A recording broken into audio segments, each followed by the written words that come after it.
Snow fell in soft, steady flakes as Lila stepped out of the taxi and onto the sidewalk, her heels slipping slightly on the icy pavement. Christmas lights shimmered in every shop window along the street, and garlands wrapped around lampposts like glowing vines. Laughter drifted from nearby restaurants where families and couples crowded around warm tables. She stood still for a moment, clutching her thin coat closed with trembling fingers, scanning the sidewalk again even though she already knew what she would find. No one was coming. 10 minutes had passed since her blind date was supposed to arrive. She checked her phone for the 5th time, no message, no explanation, not even a courtesy cancellation. Just silence. The cold wasn't what made her shiver, it was the familiar ache of rejection that had followed her for far too many years. She told herself not to cry. Not here, not on Christmas Eve, not in the middle of a street filled with joy. But the tears came anyway, blurring the lights into streaks of gold and red. She had hesitated before agreeing to this date, warned by a quiet voice inside her that hope could be cruel. Her coworker had insisted it would be different this time. He's kind, he's a single dad, and he's serious about meeting someone. Those words had planted a fragile seed of belief in her heart. Now that seed felt crushed beneath the weight of another unanswered expectation. After 15 more minutes, she finally turned away from the restaurant, every step heavy with disappointment, and began walking without any clear destination in mind. The snow thickened as she wandered through quieter streets, her breath fogging in front of her. She passed decorated houses with wreaths on their doors and glowing candles in the windows. Each scene felt like a reminder of everything she didn't have. At 32, she had spent years convincing herself that she didn't need a family, that independence was enough. Yet nights like this peeled away all her defenses. She found herself in front of a small neighborhood park, its paths dusted white and its swings frozen in place. A single bench sat beneath an old oak tree wrapped with twinkling lights. Exhausted, she sat down, burying her face in her gloved hands as the sobs finally escaped. She didn't hear the footsteps at first. A soft crunch in the snow caught her attention, and she lifted her head to see a little girl standing a few feet away, bundled in a red coat with a matching knit hat pulled low over her ears. The girl's cheeks were pink from the cold, and her wide brown eyes studied Lila with an unguarded curiosity. Behind her, several steps back, stood a tall man holding a grocery bag in one hand and a small paper bag in the other. He looked surprised, as if he had walked into a moment he hadn't meant to witness. Lila immediately wiped her tears in embarrassment. "I'm sorry," she said quickly, her voice shaky. "I didn't mean to cry in public." The man offered a gentle, understanding smile. "You don't need to apologize. Christmas can be hard." Before Lila could respond, the little girl took a small step forward, her boots sinking into the snow. She tilted her head and asked softly, "Are you sad because someone didn't show up?" Lila's breath caught in her throat. She nodded, unsure why she felt compelled to be honest with a stranger's child. "Something like that." The girl thought for a moment, then walked right up to the bench and reached out her mittened hand. "It's okay to be sad. My mom used to say that crying makes room for happy things to come in." Lila felt a strange warmth spread through her chest. She took the tiny hand without thinking. "Your mom sounds very wise." The glow in the girl's eyes dimmed just a little. She was. The man stepped closer, his expression softening. "I'm sorry," he said quietly. "It's okay," Lila replied, though she wasn't sure whether she meant her own situation or theirs. "You have a very kind daughter." She learned that from her mother, he said. "I'm Daniel, and this is Sophie." "I'm Lila." Sophie squeezed her hand. "Do you want to walk with us for a minute? We're going to deliver cookies to Mrs. Alvarez. She's old and alone on Christmas." The innocence of the invitation caught Lila off guard. She hesitated, glancing at Daniel, who nodded in silent agreement.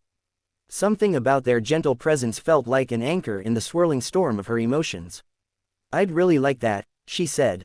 They walked slowly through the falling snow, Sophie skipping ahead and leaving uneven footprints in her wake. She chattered happily about school, about how her dad burned the first batch of cookies, and how Mrs. Alvarez always gave her butterscotch candy.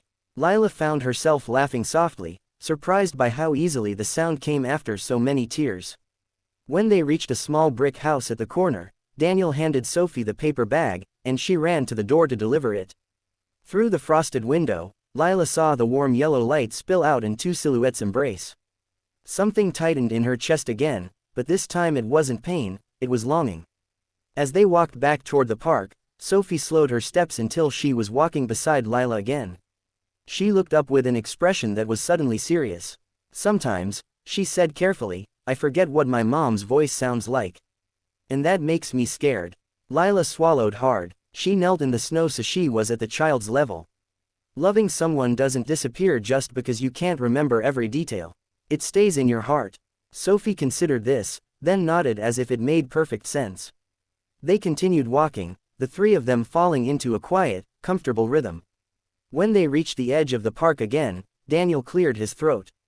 "We live just down that street," he said, pointing. "I don't want to impose, but if you'd like to come in for some hot cocoa, we'd be happy to have you. It's cold, and it's Christmas Eve." For a moment, Lila almost said no out of habit. She had built her life around polite refusals and self-protection. But then she looked at Sophie's hopeful face and nodded. "I'd like that very much." Daniel's home was modest but warm, filled with the scent of cinnamon and sugar. A small Christmas tree stood in the corner, decorated with uneven ornaments that clearly bore a child's creative touch. Sophie immediately kicked off her boots and ran to the kitchen to announce that they had a guest. As Lila hung her coat, she felt something loosen inside her chest, a quiet tension she hadn't realized she carried everywhere. They sat at the table with mugs of steaming cocoa, Sophie insisting on adding far too many marshmallows to each one. Conversation flowed easily, touching on favorite holiday movies, childhood traditions, and the simple joys of the season. Later, as Sophie grew sleepy, Daniel carried her to her bedroom. Lila heard the low murmur of his voice as he tucked her in and the soft reply of the child before silence settled into the house. When he returned to the living room, the atmosphere felt different, more intimate, more real. They spoke quietly about loss, about the strange ways life could twist and reshape itself without warning. Daniel told her about his late wife, about the accident that had stolen her just 3 years earlier, and about the promises he had made to Sophie to be both parents when she needed them. Lila spoke of her own disappointments, of the relationships that had ended before they ever truly began, and of the loneliness that sometimes felt like a second shadow. When the clock neared midnight, Lila stood to leave, suddenly aware of how much she had intruded. Daniel walked her to the door, concern in his eyes. "I'm really glad we met tonight," he said. "I don't think Sophie has ever invited a stranger in before." Lila smiled softly. "I'm glad too. Thank you for the cocoa, and for reminding me that not all nights have to end the way they begin." He hesitated, then reached into his pocket and handed her a small slip of paper. "If you'd ever like to talk again, or come over for more burned cookies, this is my number." She took it with a quiet laugh. "I might just take you up on that." The weeks that followed passed in a blur of small, meaningful moments. Lila found herself visiting Daniel and Sophie more often than she had ever expected, sometimes to help Sophie with homework, sometimes just to share dinner and conversation. She learned Sophie's favorite bedtime stories and how she liked her toast cut into triangles. Daniel learned how Lila took her coffee and how she cried during sad movie scenes even when she swore she wouldn't. Slowly, without announcement or grand gesture, their lives began to intertwine. One evening in early spring, Sophie ran into the living room with a drawing clutched in her hands. It showed a stick figure family beneath a bright yellow sun, 3 figures instead of 2. She handed it to Lila without a word. In hesitant letters across the top, she had written, "My family." Lila's chest tightened as she met Daniel's eyes across the room. There was uncertainty there, but also hope, fragile and real. She knelt in front of Sophie and opened her arms. The little girl ran into them without hesitation, wrapping her arms around Lila's neck with surprising strength. "I like it when you're here," Sophie whispered. "It feels safe." Lila's voice broke. "I like being here too." That night, after Sophie was asleep, Daniel stood in the doorway of the kitchen where Lila washed dishes. "I don't want to rush anything," he said carefully. "But I also don't want to pretend that this doesn't matter. You matter to us." Lila turned to face him, tears shining in her eyes again, but this time they weren't born of pain. "You matter to me too," she replied. Their relationship grew not in dramatic leaps, but in steady steps, shared breakfasts, spontaneous laughter, difficult conversations held with honesty and care. There were moments of uncertainty, moments when grief resurfaced, when fear threatened to close either of them off.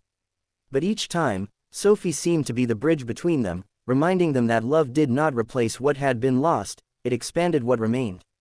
The next Christmas Eve arrived with a quiet snowfall, soft as memory. Lila stood in Daniel's kitchen preparing dessert while Sophie arranged ornaments on the tree she had insisted on redecorating.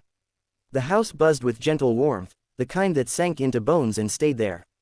When the clock struck 8, Sophie suddenly grew very serious. She walked over to Lila, took her hand, and led her to the living room where Daniel waited. "I've been thinking," Sophie said, her voice small but steady. "And I know my mom will always be my mom. But, can you be my mom too? The one who stays." Silence filled the room, thick with emotion. Lila's breath caught, the question echoing in her heart with a weight she had never dared imagine. She knelt in front of Sophie, tears spilling freely. "If that's what you want," she said softly, "I would be honored more than anything in the world."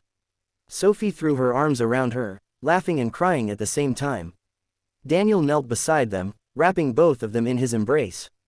In that moment, Lila understood something she had chased for years without realizing it. Love did not always arrive wrapped in romance first. Sometimes it came quietly, through loss, through healing, through the brave heart of a child who dared to hope again.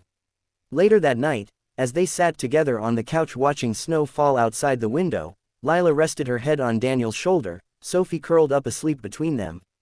The pain of that long-ago Christmas Eve had not vanished from her memory, but it no longer defined her. What had once been the loneliest night of her life had become the beginning of the family she never expected. Outside, the lights shimmered just as they had a year before. But inside, something far brighter glowed, the steady, certain warmth of belonging.